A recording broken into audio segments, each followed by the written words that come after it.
Doctor ও ঠিক হয়ে যাবে তো? দেখুন, তেমন কোনো মারাত্মক বিষ হলে এতক্ষণ ওর জ্ঞান থাকতো না। তাহলে সবার আগে ওর পেটটাকে ওয়াশ করতে হবে। কাইন্ডলি আপনারা একটু বাইরে গিয়ে বসুন। নিখিল, আমরা বাইরে যাই, চল। ওনাকে ওনার কাজ করতে দে। আমি আমার মেয়েকে ছেড়ে কোথাও যাব না। আমি আমার কৃষ্ণাকে ছেড়ে কোথাও যাব না। প্লিজ আপনারা একটু বাইরে যান। আপনারা যত বেশি এখানে থাকবেন আমাদের ট্রিটমেন্ট করতে তত বেশি দেরি হবে। আমাদেরকে আমাদের কাজটা করতে দিন। আপনারা একটু বাইরে থাকুন প্লিজ।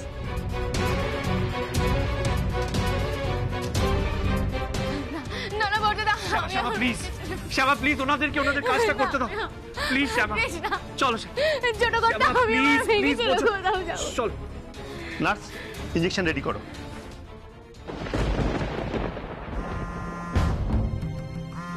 নিখিল, মেসোমশাই ফোন করেছে। কথা বলে নে, ওরা সবাই চিন্তা করছে। হ্যালো। হ্যাঁ মেসোমশাই, আমরা স্বাস্থ্যকেন্দ্রে পৌঁছে গেছি, ডাক্তার চিকিৎসা করছে। হ্যালো হ্যালো হ্যালো মেসোমশাই, শুনতে পাচ্ছেন? হ্যালো। সিগন্যাল কাটছে মনে হয়, জানিস তো। বাইরে গিয়ে দেখ, হয়তো সিগন্যাল পাবি। হ্যাঁ মেসোমশাই, হ্যাঁ শুনতে পাচ্ছেন? হ্যালো, মা কেমন আছে? ঠিক আছে তো? হ্যালো। শ্যামা, শ্যামা একটু বসো, এসো।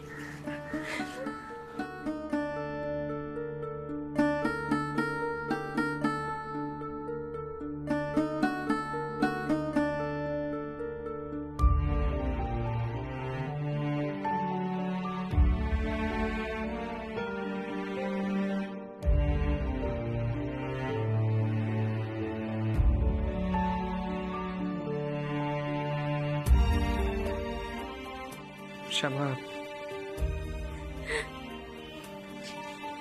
কেঁদো না শ্যামা, কেঁদো না। কৃষ্ণার কিচ্ছু হবে না।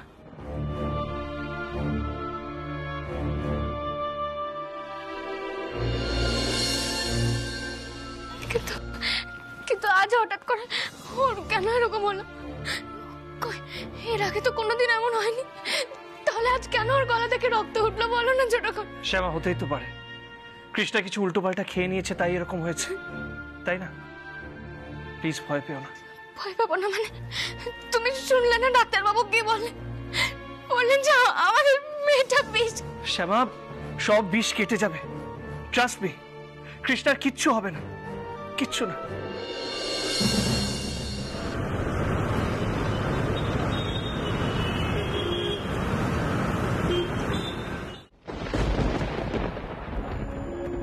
আচ্ছা রাধা, তুই তুই এতটা শিওর হচ্ছিস কি করে? মানে কৃষ্ণার মুখ থেকে যে রক্ত উঠেছে সেটা ওই লোকটা নিজের চোখে দেখেছে তো? না দেখে তোকে তোকে বানিয়ে বানিয়ে মিথ্যে বলছে না তো রাধা? উফ মা, আমাকে বানিয়ে বানিয়ে মিথ্যে কথা বলে ওনার কি লাভ বলো তো? তাছাড়া ইনফরমেশনস গুলো যদি ভুল হয় তাহলে তো ওরই লস, আমার থেকে টাকা পাবে না। নিজের চোখে দেখেছে, তারপর আমাকে ফোন করেছে। আর এরপর ডক্টর শ্যামার মেয়ে কৃষ্ণাকে বলবে কৃষ্ণা আর কোনোদিনও গান গাইতে পারবে না। আর এরপরেও যদি ও গান গায় তাহলে ওর মৃত্যু পর্যন্ত হতে পারে।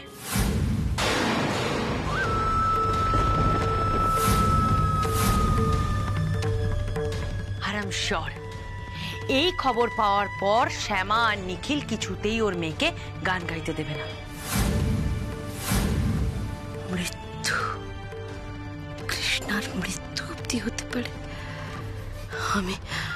আমি জানি না আমার মেয়ের পরিণতি কি, কিন্তু কৃষ্ণা যে গান গাইতে পারবে না এটা আমার কাছে অনেক অনেক বড় অ্যাচিভমেন্ট, অনেক বড়। মা, তোমার মনে আছে শ্যামার জন্য আমাকে দিনের পর দিন অপমানিত হতে হয়েছে?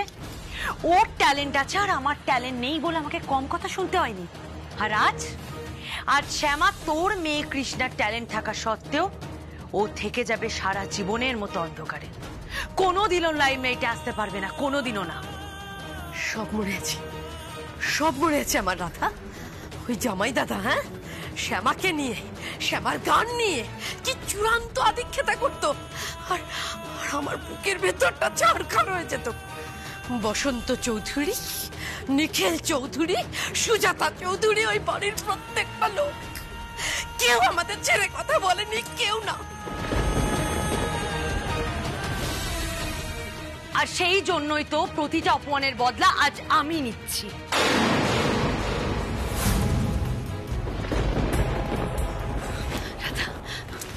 রাধা, সব ঠিক আছে, শুধু একটা বিষয় আমার ভীষণ চিন্তা হচ্ছে। কি কথা মা? তুই যে ছেলেটাকে দিয়ে কাজ করাচ্ছিস সে তো আমাদের পার্বতীর ছেলে, তাই তো?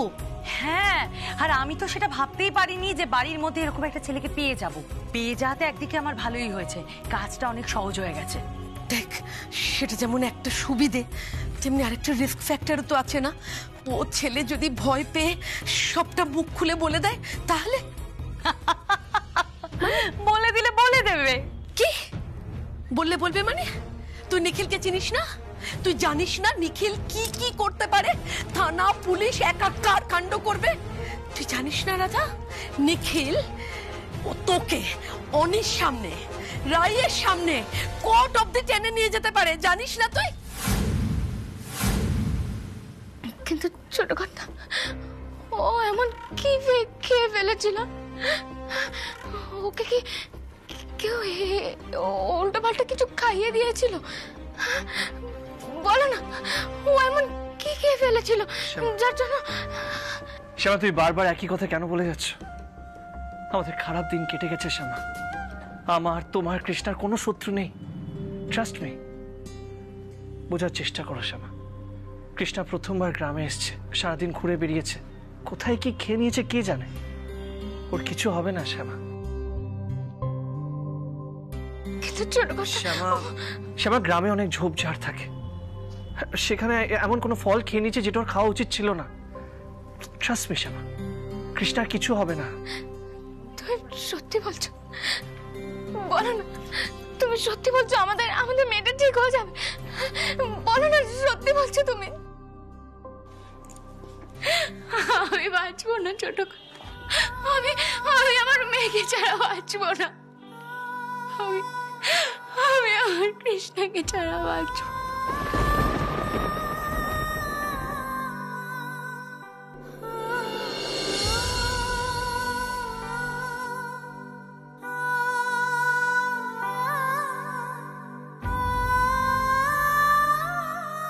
শ্যামা, তুমি আমাকে বিশ্বাস নাও করতে পারো, নিজে কৃষ্ণকে তো বিশ্বাস করো।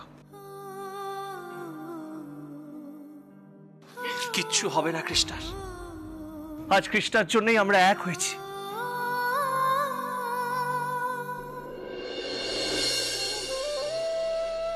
শ্যামা, যতদিন আমরা বেঁচে আছি কৃষ্ণার গায়ে কোনো আঁচ আমরা লাগতে দেব না, কোনো দিনও না।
এনাফ ইজ এনাফ, অত ভাবার কোনো দরকার নেই, এরকম কিচ্ছু হবে না। হবে না মানে? হবে না মানে কি?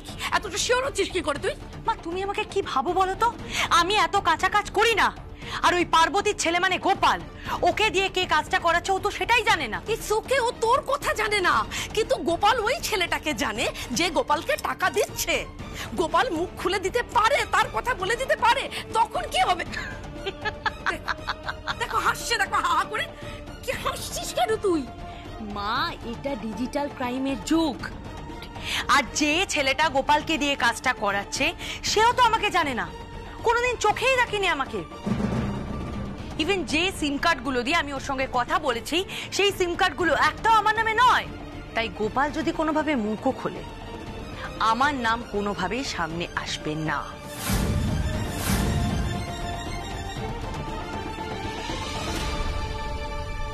বাবা, আমি তো ক্রাইম জানতাম, আমার মেয়ে ডিজিটাল ক্রাইম জানে। হ্যাঁ রে রাধা, আমার ওই লেলা মেয়েটা এত বুদ্ধিমতী কবে হয়ে গেল? মা, চাপ পড়লে সবটা করতে হয়। যাক, একটা শান্তি জানিস রাধা, যে আমার রাই ডার্লিং এর পথে আর কোনো বাধা নেই। এই সঙ্গীতের মহাযুদ্ধে হাতে ট্রফি নিতে আমার রাইকে আর কেউ বাধা দিতে পারবে না। যদি যদি এই যুদ্ধটা মেয়েটা হেরে যেত না রাধা, আমি ওর দিকে তাকাতে পারতাম না রে। আমার রাইটার খুব মন খারাপ হয়ে যেত রাধা, ওর খুব মন খারাপ হয়ে যেত। মা, রাই আমার মেয়ে, ওর কখনো মন খারাপ হতেই পারে না। আর ওর যদি জীবনে এতটুকু কখনো সমস্যা আসে, তার সমাধান ওর মাই করবে।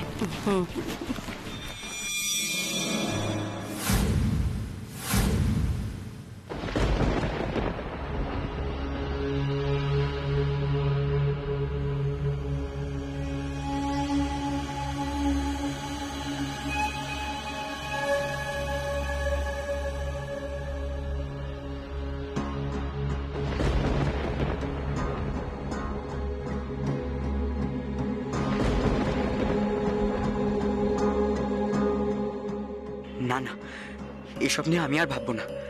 যা হয়েছে বেশ হয়েছে। এমনি এমনি কে আমাকে এরকম লাখ লাখ টাকা বাড়িতে এসে দিয়ে যাবে?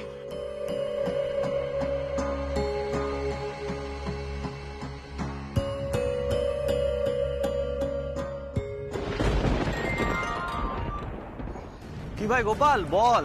হ্যাঁ হ্যাঁ, আমি বলছি। আপনার কাজ তো হয়ে গেছে, এবার এবার বাকি টাকাটা কখন পাবো? আরে তোর বাড়িতে আজকে এত বড় একটা কাণ্ড ঘটলো, তুই এখন টাকার চিন্তায় আছিস? এই শুনুন, এসব ফালতু কথা বলে না আমার সময় নষ্ট করবেন না। আপনি আর আমি দুজনেই টাকার জন্যই কাজ করেছি। সেটা তো বুঝেছি গোপাল। তাহলে আপনার কাজ তো হয়ে গেছে, আমার বাকি টাকাটা এবার হাতে পেলেই হলো। কখন কোথায় দেবেন এক্ষুনি বলুন। আরে আমি কি পালিয়ে যাচ্ছি নাকি? ঠিক আছে, কাল সকালে এসে নিয়ে যা। শুনুন, কাল সকাল অবধি অপেক্ষা করার সময় আমার হাতে নেই, আমার এক্ষুনি লাগবে। ঠিক আছে, তুই এক কাজ কর, বাড়ি থেকে বেরিয়ে ডান দিকের রাস্তাটা আছে, ওখানে বাজারের কাছে চলে আয়। মানে ওই পুবপাড়ার ধানমন্ডির কাছে তো? হ্যাঁ হ্যাঁ, ওখানেই চলে আয় চলে আয়। বেশ, আসছি আমি।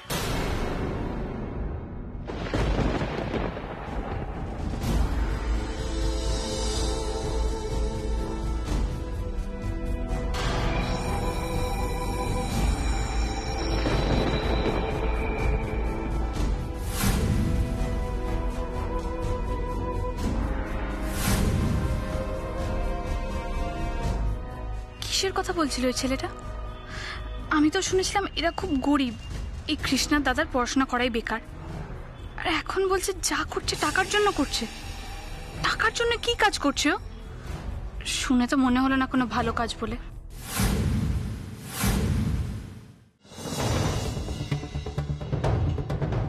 আচ্ছা অরুণ, এদিকে কি অবস্থা? ডাক্তার কি বললেন? আপনি এসে গেছেন, ভালো হয়েছে।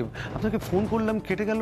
না না, তারপর থেকে আমি বারবার তোমাকে ট্রাই করেছি, কিন্তু এনগেজ বলছিল, আমি সোজা চলে এলাম। আর বলবেন না, নানান জায়গা থেকে ফোন আসছে। তাছাড়া কলকাতায় হসপিটালের সাথে বারবার ফোনে কথা বলতে হচ্ছে। হ্যাঁ, বুঝতে পেরেছি। আচ্ছা আচ্ছা নিখিল, বলছি ওর মুখ দিয়ে রক্ত পড়াটা বন্ধ হয়েছে। ডাক্তার কি বলছেন? মেশামশাই ডক্টর এক্সামিন করছে, লেটস সি। ওদিকে দিদি এত কান্নাকাটি করছে, একটা ভালো খবর না নিয়ে গেলে আমি দিদির সামনে দাঁড়াতেই পারছি না। কি দেখেছে, কি হয়ে গেল কে জানে। এখন ঠাকুর ঠাকুর করে আমার মেয়েটা শুধু সুস্থ হয়ে উঠুক, ব্যাস, আর আমার আর কিচ্ছু চাই। শ্যামা, সেই তো, এত ভালো একটা অনুষ্ঠান হচ্ছিল, আজকেই শ্যামার সবকিছু মনে পড়লো। তার মধ্যে কোত্থেকে কি হয়ে গেল সব। কিন্তু কি থেকে যে এসব হয়ে গেল কিছুই বুঝতে পারছি না। হ্যাভ পেশেন্স বর্দা ভাই, আগে ডক্টর কি বলেন সেটা তো দেখ। ওই তো ডাক্তারবাবু। ডক্টর, ডাক্তারবাবু, ডাক্তারবাবু, আমার মেয়ে কেমন আছে বলুন না। ছোট ঘরটা তুমি জিজ্ঞাসা করো না, আমার মেয়ে কেমন আছে। শ্যামা, শ্যামা প্লিজ। ডক্টর, আপনি কিছু লুকোবেন না, সত্যি বলুন কৃষ্ণার কি হয়েছে? ওর গলা থেকে রক্ত বেরোনো বন্ধ হয়েছে? তা হয়েছে, তবে তবে কি ডক্টর? বাড়াবাড়ি কিছু নয় তো, আমরা খুব টেনশনে রয়েছি। না না, চিন্তা করবেন না, আপনাদের মেয়ে ভালোই আছে, ঠিক আছে।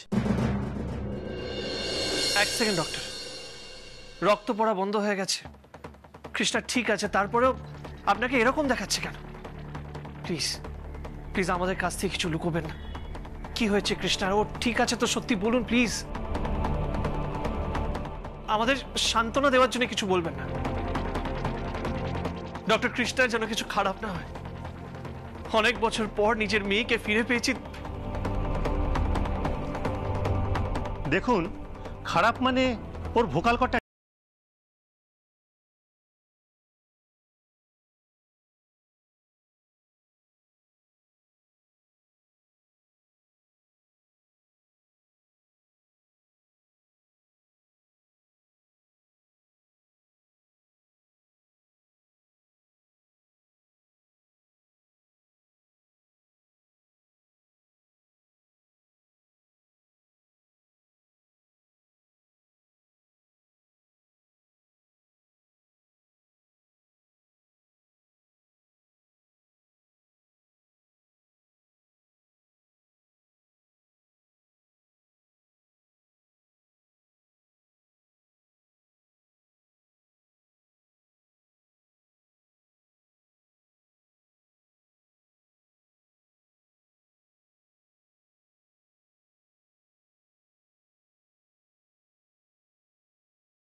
সুপার স্পেশালিটি হসপিটালে যে ধরনের ট্রিটমেন্ট, যে ধরনের মেশিনারি আর যে ধরনের সুযোগ সুবিধা থাকে তার কানাকড়িও এখানে নেই।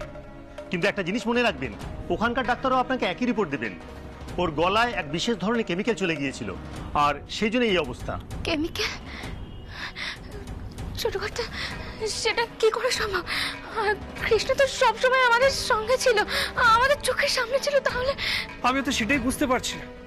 আমরা যা যা খেয়েছি কৃষ্ণাও তাই খেয়েছে, তাহলে তাহলে ওর গলায় কেমিক্যাল আসলো কি করে? দেখুন, সেটা তো আমি বলতে পারবো না, আপনার মেয়েকে জিজ্ঞাসা করে নেবেন পরে। সম্ভবত জল বা তরল জাতীয় পদার্থের সঙ্গে মিশেছিল, আর সেটাই ও খেয়ে ফেলেছে। জলে কেমিক্যাল মেশানো ছিল, আর সেই জলটা কৃষ্ণাকে খেতে হলো কেন ঠাকুর? কেন?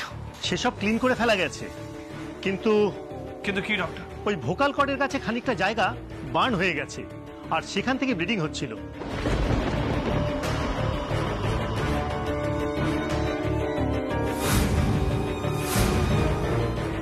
ভয় পাবেন না, রক্ত ওঠার আর কোনো চান্স নেই, তবে তার জন্য কিন্তু ওকে অ্যাটলিস্ট 1 মাস ভয়েস রেস্টে থাকতে হবে।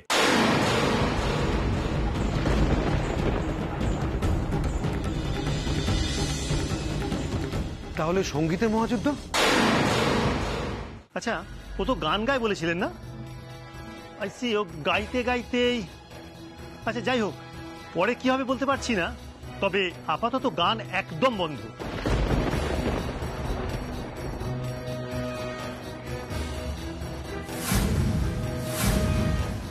শুধু গান কেন, কথা বলাও ফুললি রেস্ট্রিক্টেড, কারণ এই ধরনের কেমিক্যালস গলাতে খুব বাজে একটা এফেক্ট করে। ওর ক্ষেত্রে খুব দ্রুত এটা ক্লিন করে ফেলা গেছে, সেটাই একটা ভালো ব্যাপার। তবে তবে তবে তবে কি বলুন না ডক্টর? তবে ক্ষতটা পুরোপুরি না কমলে এখনই বলা যাচ্ছে না যে কি অবস্থা হতে পারে। ক্ষতটা কমার আগে ও যদি ভয়েস রেস্ট না নেয়, সেক্ষেত্রে ও আদৌ কোনোদিন কথা বলতে পারবে কিনা সেটা বলা যাচ্ছে না।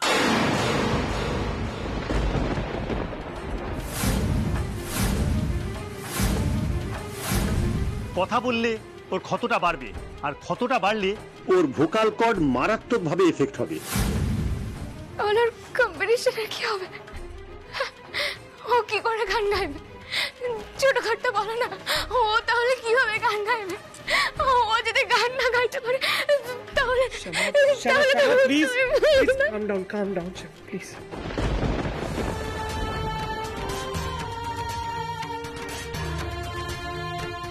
দেখুন, ভবিষ্যতের কথা ভেবেই ওর এখন এই কম্পিটিশন থেকে বেরিয়ে আসা উচিত। বাকিটা আপনাদের মেয়ে, আপনারা যা ভালো বুঝবেন তাই করবেন। না না, আপনি যখন বলছেন, thank you so much for your advice. আচ্ছা, এখন আপনারা ভিতরে যান, গিয়ে আপনাদের মেয়ের সঙ্গে দেখা করে নিন। এখন যাওয়া যাবে? নিশ্চয়ই, ওকে মনের জোর দিন, তবে কথা বলতে দেবেন না। Okay? Sure doctor, thank you so much. You are most welcome. Nikhil, এই ডাক্তারবাবু যা বলেছেন আমাদের কিন্তু কৃষ্ণাকে নিয়ে এক্ষুনি কলকাতা বেরিয়ে যাওয়া উচিত। একদম ঠিক বলেছেন মেসমশাই, এখন রওনা দিলে আমরা ভোরভোর পৌঁছেও যাব। আমি বলছি কি, চল আমরা কৃষ্ণার সাথে দেখা করি একবার। হ্যাঁ, সেই ভালো, চলো চলো চলো চলো।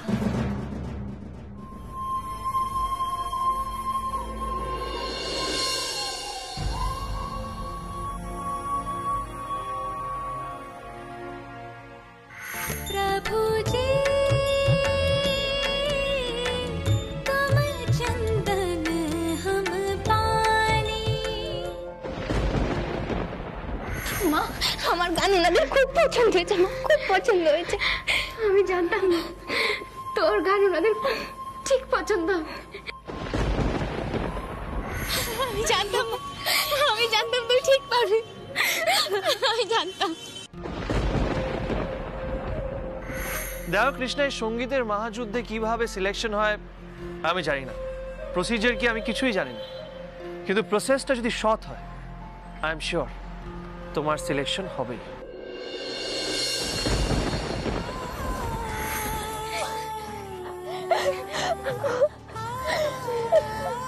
মা, কি হচ্ছে বল আমাকে। মা, আমি চান্স পেয়ে গেছি। মা, আমার গান ওনাদের খুব পছন্দ হয়েছে।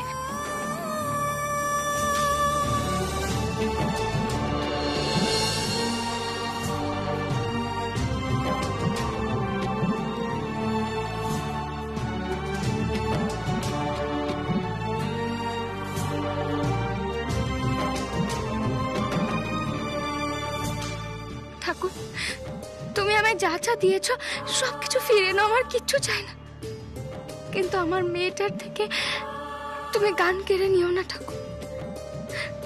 গানই যে ওর প্রাণ।